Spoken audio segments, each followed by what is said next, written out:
Throughout this series, we've heard countless unexpected twists and turns as we uncover the iceberg of events that comprises the Hillier Triple Murders. Last episode, we heard from a man that has had to walk every step of that journey and chip away at that iceberg to uncover circumstances and situations he wished he never did and never knew he had the strength to face. Now, we continue our conversation with Steve Egberts to uncover more of what it has been like to live within the labyrinth that is the Hillier Triple Murders, here on the next episode of Just Lawful.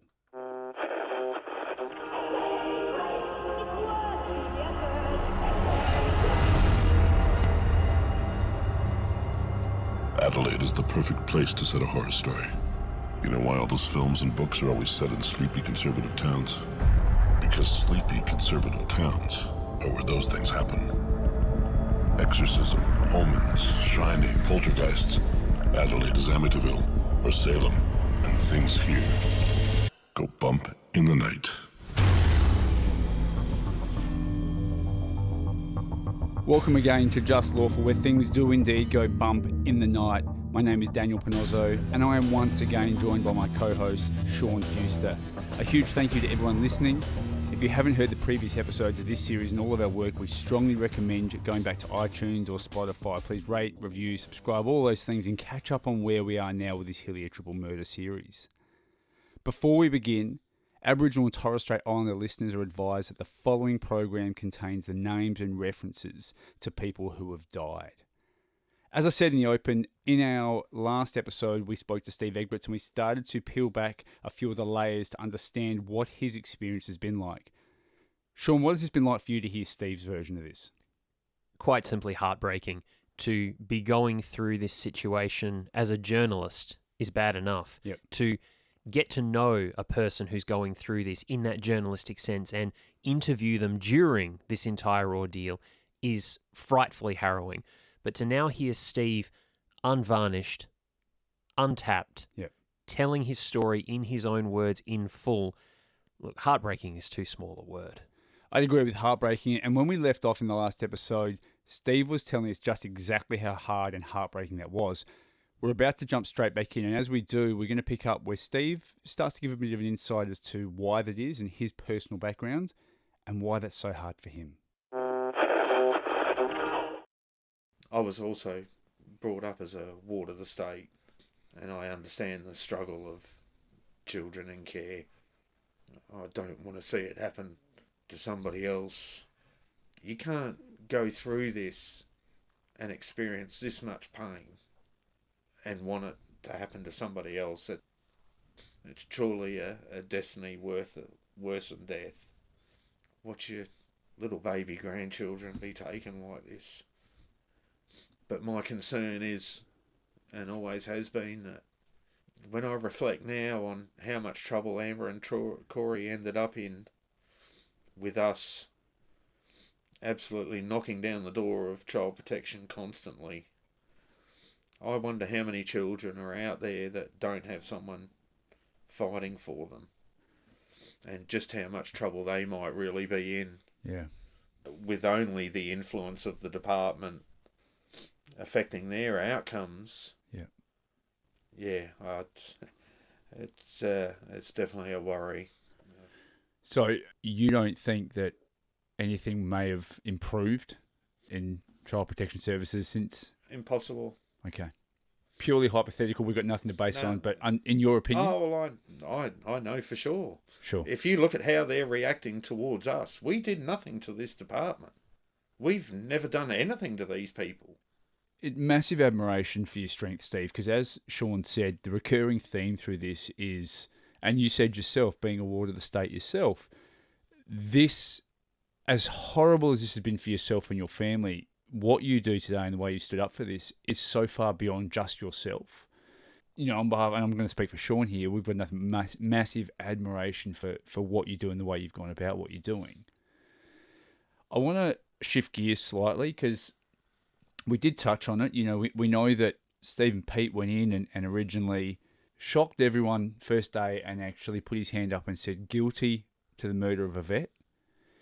and then turned around and said he was not guilty to the murders of Amber and Corey. In that moment, when you heard that, what on earth went through your mind?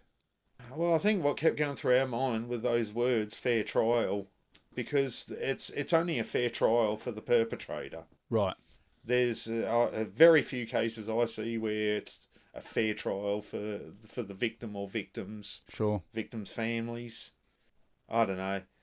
Like I said, it seems like a little of a mockery of everybody and everything, the whole process. I mean, it really was, I suppose, more of a circus act than a court case at times.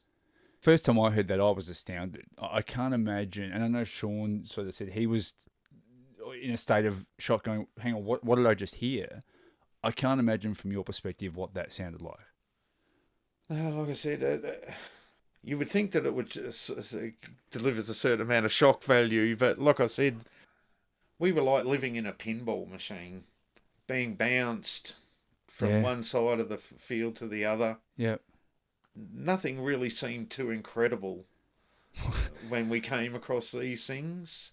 You just took it in your stride and moved forward. Like I said, I don't think reflecting on some of those things would have been really too good for us. Yeah, sure. At the time, we just had to keep battling and going forward.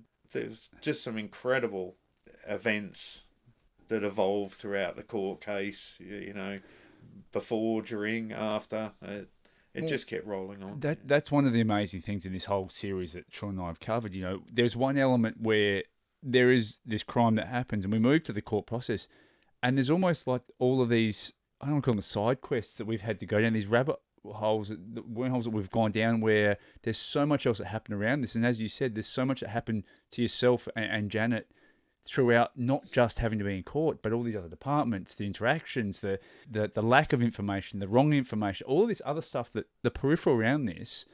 When you describe the pinball machine, it makes incredible sense to me. And your statement that nothing seemed too incredible, I can't imagine living through that in a perpetual state. That's got to take a toll.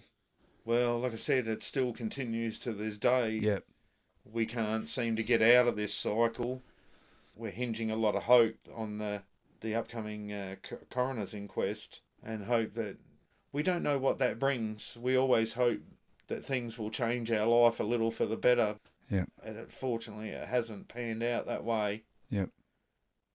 But it doesn't stop us from hoping that the next piece might be the piece that, you know, sends us on our way. Sure.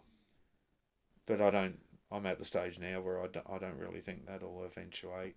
I think now that there's just been so much damage done, I know me and Janet can't pull out of it, but we have to keep our shit together for the kid. Of course. It's very hard to keep going, but we have to for him. He's just such an awesome kid, but everything he achieves, it just leaves more pain, wondering why the other two can't be there doing it with him. Yeah. An extremely tough situation. We just keep pushing forward and just hope, I suppose. I just don't want the situation to be made worse, where the caution that we're exerting with the coronial inquest, just very worried that it'll go through and then there's a small bang and a whimper at the end of it, and Yeah, right. nothing changes. I've got a deep passion for making the Department of Child Protection accountable for itself. It's unfathomable to me that we can live in a society where everybody in the world is accountable for their actions. If I'd have done this to two little children, I would have served the jail time for it. If I'd have sent two children, ignored their welfare, let's not forget that the department prosecutes and persecutes people for the exact same crime that they've committed on my grandchildren. Neglect. They've just blatantly neglected them, and they expect everybody else to be accountable. Sure. But nothing for them. Absolutely nothing. And then to have them tell us about their grief over the situation, it's just an absolute mockery. They've absolutely mocked what grief means for us versus them. What does accountability look like in your eyes for the Department of Child Protection? Well, bare minimum, I can't understand how you can keep your job. I honestly believe when you go through the Child Protection Act and you see what they did to Amber and Corey, the Child Protection Department pretty much writes their own playbook. So to then accept no responsibility for your own agenda, it really doesn't sit too well with me. Like I said, these people have been given an open slather to treat people as respectfully or disrespectfully as they like, and yet not expect that same accountability in return. I honestly believe that charges should be drawn up. And considering where it's landed everybody now, think that accountability would be part and parcel, but it's not. And it infuriates me that these people are still currently telling other people how to bring up their children. I just can't sit with that. I really can't. You know, one of the things that we know that came up, there was numerous mandatory notifications, which weren't actioned. Yet you had heard all along that no, everything's okay. We know what's happening. We had no idea of those notifications at the time. This was, again, more information drawn into the story later on. Absolutely, yeah. That robs us of a chance to do the right thing. For sure. So, and like I said, none of those notifications were of any sort of vindictive nature. They weren't. None of them were put in by family members. Mm-hmm. They were all put in by medical staff, teaching staff, and police officers. So duty of care stuff. Oh yeah. Absolutely, yeah. Yeah, like I said, the explicit reason for mandatory notification. Like I said, we still don't know how many notifications essentially there were. How many more notifications were missed and not even taken. It's a constantly evolving story for us because, I mean, we could literally come out next week and there would be 40 notifications. We don't know these things. Yeah. When we finally get back into court and we know that now there is another psychometric sort of understanding that flies in the face of what the initial automatism was, Steve and Pete then gets up and asks to have the charges read again. And he now changes that plea to guilty, guilty, guilty. Is that any better for you? Is that any relief? Is that any sort of, what is that for you at that moment? Like I said, you're always glad to see things progress, but at the end of the day, there's not going to be really a lot that appeases you in that situation. Sure.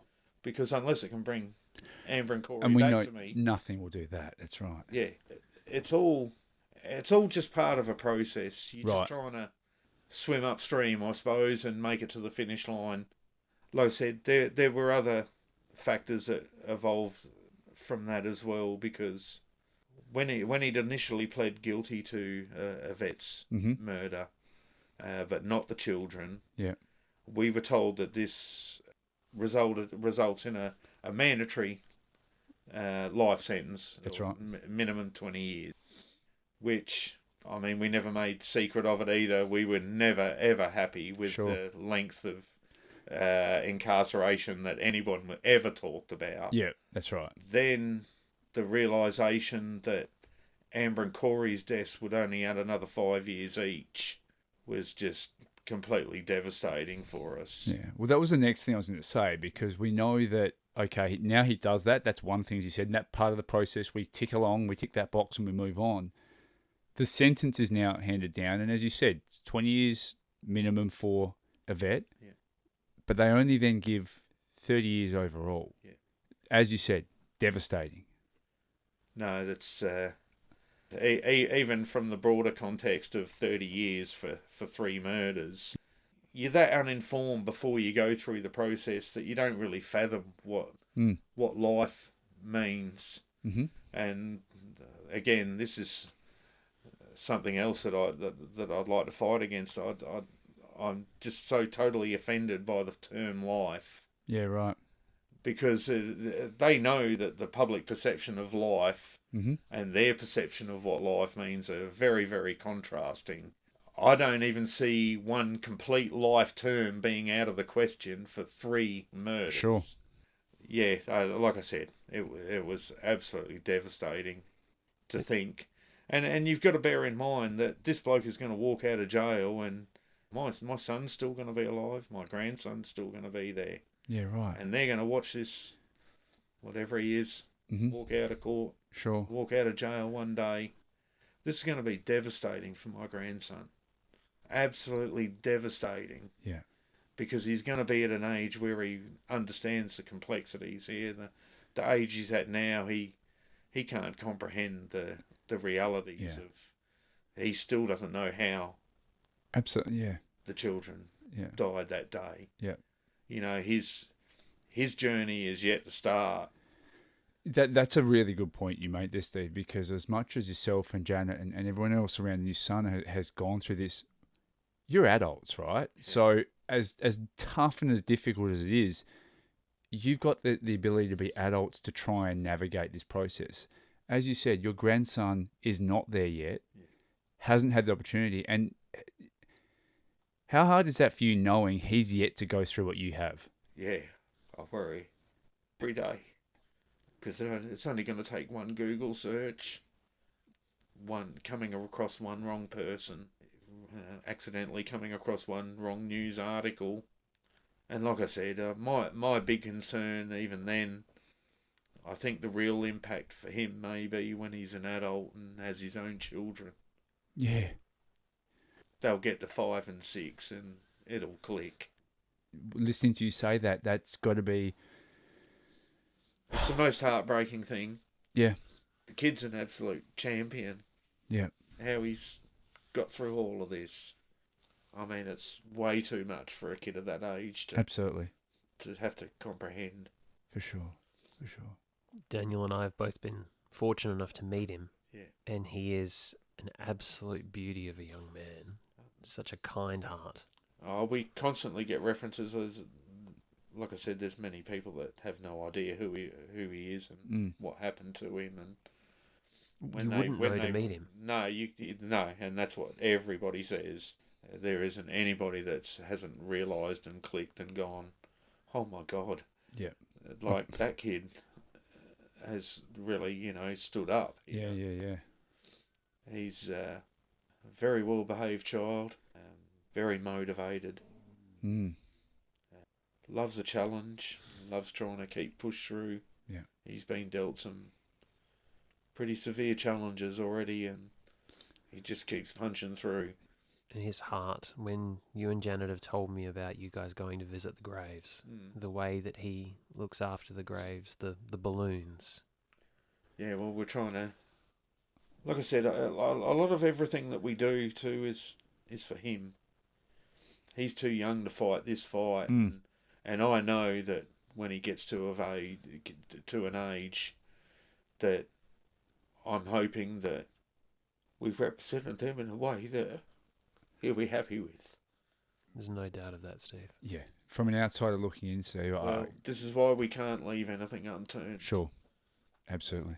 He sacrificed his entire family for this misery. I think we'd all like to see some change and hopefully at least take away the fact that we may have changed someone else's life here. This is why I'm speaking up against the department and the DPP, because if this is how we treat our victims in this process, we just haven't got a hope in hell. Yeah. On that point, when that sentence was handed down and it was just 30 years, that there was a lot of outcry, not just from yourself. There were a lot of victim advocates groups, etc., that publicly decried that. And, you made a couple of really interesting statements. One of them you said was, I'm bewildered at the disparity of opinions between the public and the legal system. I'm interested to know, as you said before, nothing could ever bring back Amber and Corey, and we know that.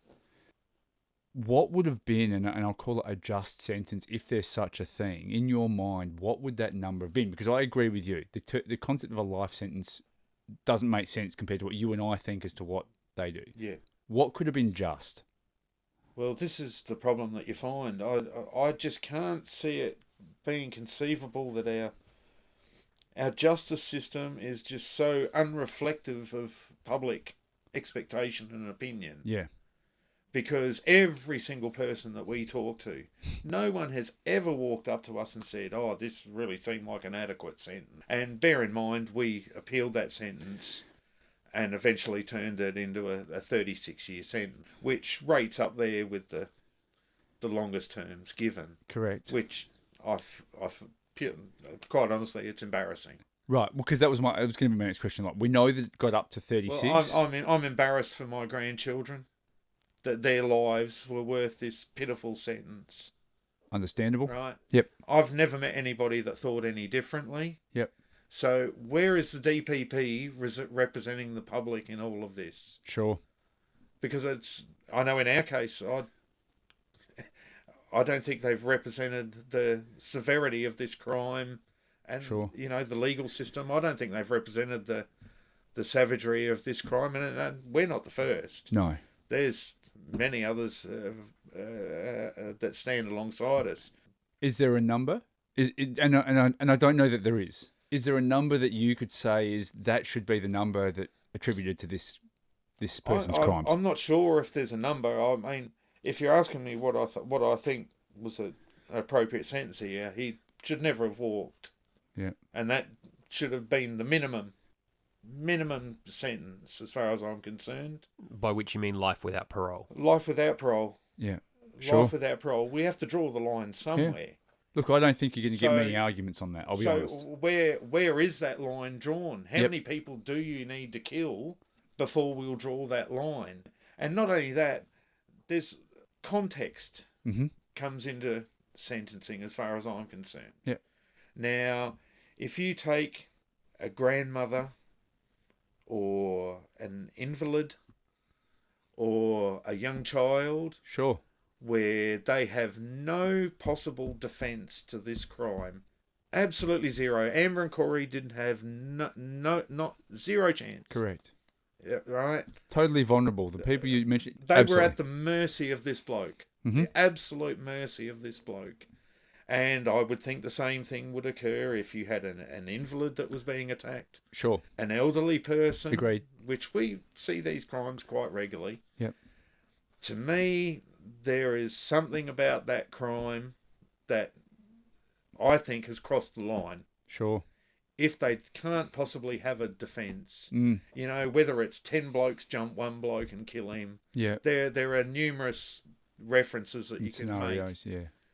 We know of other people who have seen other crimes where the motivation was not really there. It wasn't a savage crime or a cowardly crime like these. Yep. And I can see where we might accept a certain term for those sure. people. But I think in these certain savagery cases, and I think we can probably all agree, we can probably look back at Kapunda and these types of crimes. Definitely. That they all cross into this. I wouldn't have thought life and never released was out of the question for a crime like this. Forever's not a number, but I think under these circumstances, it's very reasonable. Yeah. And look, one of the only times you and I have ever come close to arguing was on the front steps of the Supreme Court when I thought I was doing the right thing, trying to explain to you that the 36 meant that was the earliest he could apply for release. Yeah. It didn't mean he would get it. Yeah. And you knew that, but what you were trying to make me understand was that the fact of even having an opportunity to apply was offensive. And that's the one time you and I have actually been not on the same page about something. Well, you have to remember that this bloke hasn't just committed crimes against Amber and Corey and Yvette. He's committed a crime against all of their family members, and in particular, the surviving child. Because they've robbed him. Why would you want to make that child walk around the streets of Adelaide and face the possibility of running into a man that has killed his tiny little brother and sister and his mother? I can't see that being a reasonable outcome. I just can't. When you put it in the context that your grandson has the potential one day maybe to be walking down the street and come face to face with this person, that puts it in huge massive amounts of gravity of the context of that. Yeah. Well, once again, you're re-victimising him. The fact that he even knows that this bloke is walking around in his later years is something that he's going to really struggle with. Sure. As anyone would. So, like I said, just breaks my heart that I probably won't be there to help him through it. Yeah. Steve, what faith do you have in the system? Because it is tragically a fact that Pete can apply for parole after 36 years. We wish it was different, but that's the way it is. Well, I said the problem is that we live in a world where change is so instant these days that things can change on such a short bias, and things that were frowned upon 20 years ago have now become the normal, and I just don't know what's going to happen in that period of time. Is somebody going to see it as being reasonable?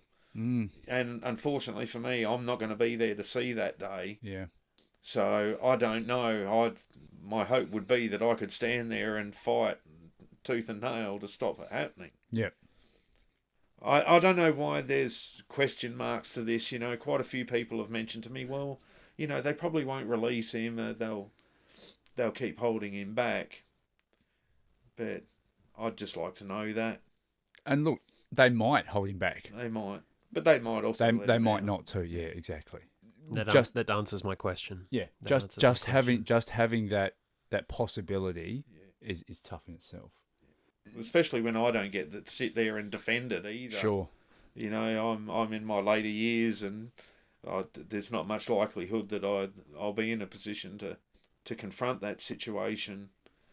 I just want my grandson to have a peaceful life. He's got enough on his plate. I don't need these extras thrown in on him later on. Yeah. This is going to have a severe impact on him. Of course. And probably his children and things like that. Yeah. On that, and on that lovely young man that is your grandson, we know that throughout the process, very early on, there were suppression orders put on that didn't just take away his name, basically took away his existence. And on the surface, Sean and I discussed, and early on, that made sense to do that. But that wasn't necessarily a great situation for yourself or for him as time progressed. What impact did that have on yourself and on him? Very early on in the piece, me and my partner Janet had resolved ourselves to, let's just go down the path. Let's just tell the truth, the whole truth, good, bad, whatever it is. Absolutely. So that everything, because we don't like asking other people for their accountability and then not producing it ourselves. Mm-hmm. All right? We're sitting here and we're asking for people to force the child protection to be accountable for their actions. Sure. So I want to be accountable for mine. We want to be accountable for everything that we've done. The problem when it comes to the older child is that after a certain amount of time, he started to realise that they kept using a particular photo of the three kids. Yeah. Where they're all sitting out the front of Mum's house with the sunglasses on. And he was disappearing from those photos. And we're not quite sure on how he perceived it, but he was starting to get upset about those. Why am I missing?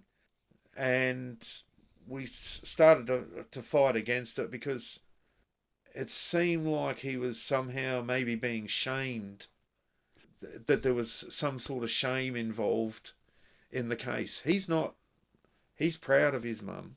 Yep. He's proud of his brother and sister and sees no reason why he should be eradicated from the family. Right.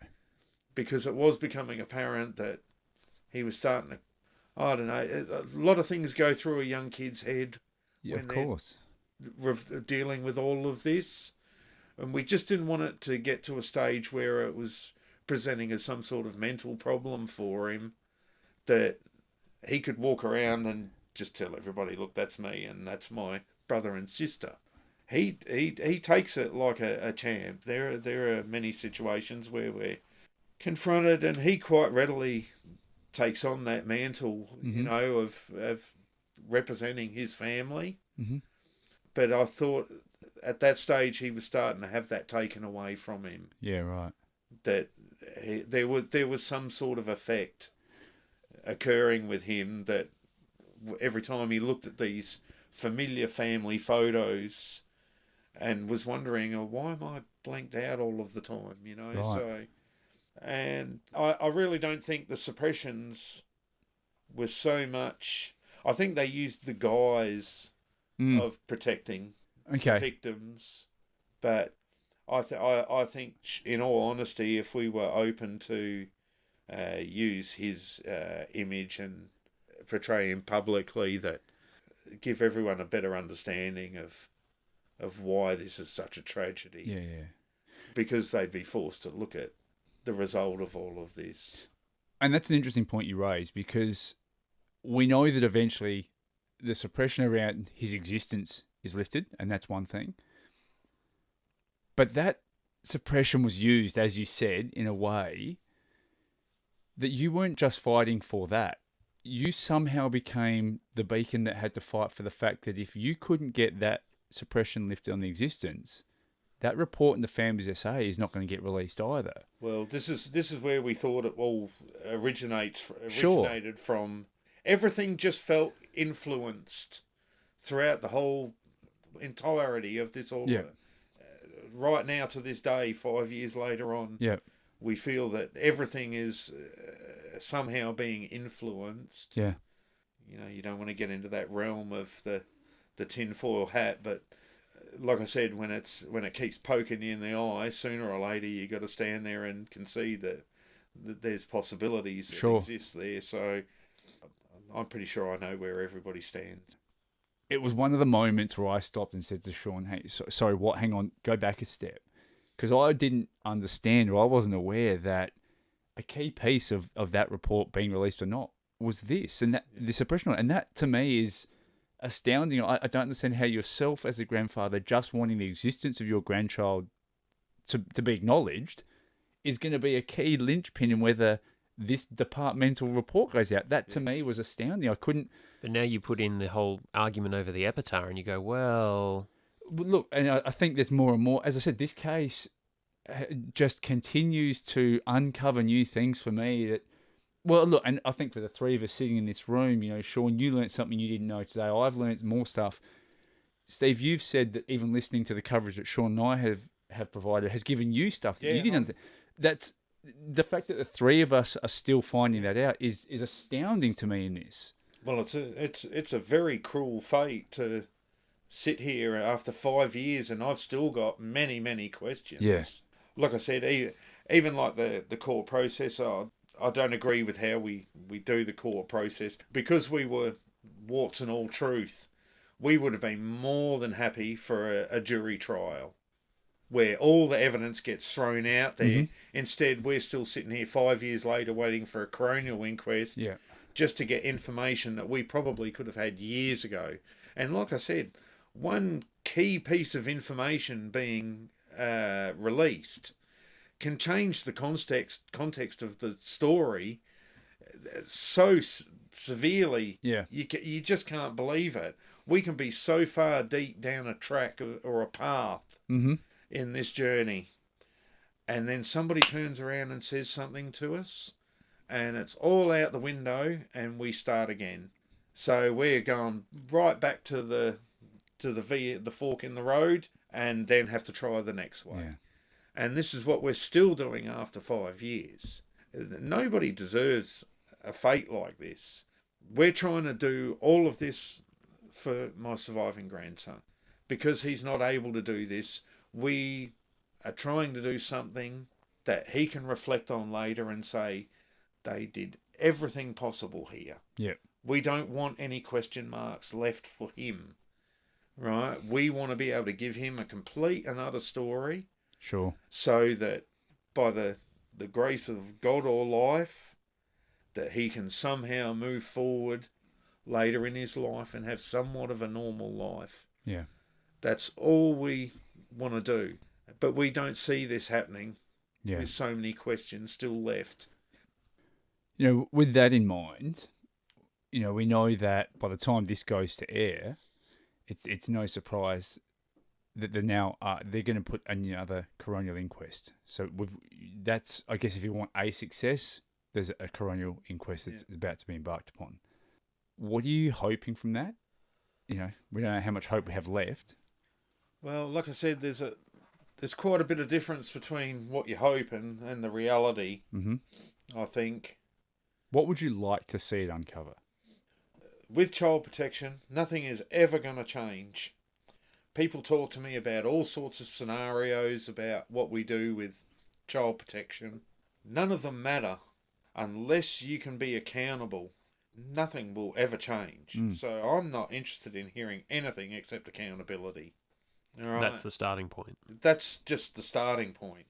If I can get accountability brought into this, that's my aim out of all of this. Because it doesn't matter what we do. Quite often, you're faced with the prospect they're going to change a law and they're going to reword it this way and rehash it this way. I've been through the Child Protection Act on numerous occasions, and there were more than enough laws to protect Amber and Corey there. This is the point of it all. We're not complaining about what laws were in place. Yeah. There were plenty of laws that should have seen Amber and Corey protected here, but they weren't. As far as we're concerned, unless we can bring accountability into this equation, we're all going to sit here and we're going to watch this happen time and time again. It's going to keep happening. It's going to get worse. Like I said, that's all I want to hear. I don't want to hear about law changes.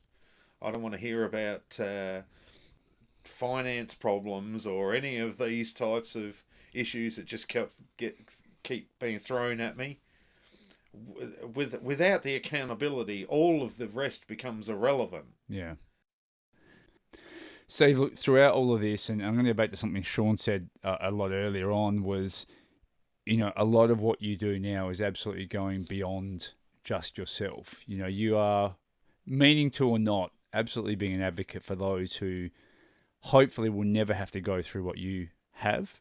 However, hopefully for those who might find themselves in a similar situation, the work that you're doing now hopefully brings awareness and at least gives them something that they can, look to be inspired that it doesn't have to be this way. Well, I'd hope so. I mean, we've obviously taken some of our cues from previous cases as well. Yeah. It's pretty hard not to just see the failings at the moment. Sure. I want to see some success. I want to see things change for those kids. Like I said, I'm so worried about the children that have no one checking on them. Yeah. I'd like them to have a voice in all of this. Yeah. Steve, thank you for lending your voice to us, for letting us give you a place to push for that. I've done it for a lot of years with you now. I will continue to do it with you in the future. And thank you for letting us tell Amber and Corey and Yvette's story as well. We wouldn't have done this series without you and Janet giving us your blessing. I know it's been really hard for you listening every week, and I can't thank you enough for trusting us to tell this story and letting us give you that opportunity to speak when so many other people have just told you to shut up. Yeah, more than happy to do it, mate. I've always been happy to do it. It's not really about Amber and Corey anymore. We need to push through this for other children as well. There's absolutely nothing we can do for Amber and Corey anymore. We're just trying to protect our surviving grandson and hopefully make him proud of what we do in all of this. I know you said you don't have a lot of hope left, but I think that's a hope that you'll find will be fulfilled.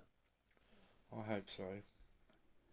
We mentioned earlier, and I mentioned right at the start, just Sean and I have marvelled at the strength and the resilience of you, Steve, and just echoing Sean's words, thank you again for allowing us to be part of this and to have the privilege to have you on to share your story with us. Thank you very, very much. No, my pleasure. I've always believed it's a rare privilege to hear a victim, a survivor of crime, speak their truth. Listeners, I hope that you understand what a privilege it's been to be on this journey with Steve these past 2 episodes and hear firsthand how he's feeling. Sean, now that we've done all of this though, what are you feeling? Relief. You asked me at the start of all this how I was feeling. Yeah. I said to you I had a tension headache behind one eye because Absolutely. I knew what was coming. Yeah.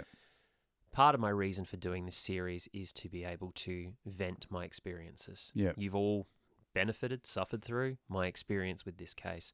But most importantly, this is the first fulsome telling that Yvette, Amber, and Corey have had. Yeah. This is the first time everything we know has been laid out on the line in one place, that their story can be told from beginning to the, well, I'm not going to say to the end, to the current point. Yeah. I am so grateful to you, Daniel, and to all of our listeners for coming on this journey with me, because I think I needed to tell this story in this way. Yeah. And I know for a fact that Janet, Steve, and everybody that loved Yvette, Amber, and Corey needed this story told. Now, Daniel, I want to throw this across to you, because when I first pitched the idea of doing the Hillier Triple Murders as part of Just Lawful, you asked me whether I really understood the size of what we're about to undertake, and I didn't. I lived this story almost as long as Janet and Steve did, so I was used to the size of it, I was used to the shape of it. I didn't realize that it was going to take this much time and go down this many different rabbit holes, these paths and twists and turns, as you've called them. So now that we're here at the end of this part of the story, I'm keen to know how you're feeling. Yeah, there's two parts to that, Sean. There's absolutely the invested piece of myself in this now, and also within, the understanding of who Steve is and this story and that aspect. And the piece you talked about just before is when you pitched this to me and said, hey, this would be good, and we started talking about that, and I sort of cockeyed looked at you and said, Sean, are you sure? Because I think you originally pitched this as maybe a 3-episode, 4-episode max. And I looked at it, and from my research and talking to you, I went, have you recognised all of the offshoots that we're going to have to investigate to understand the entirety of this? And you assuringly looked at me and went, no, it's all good. It'll be fine.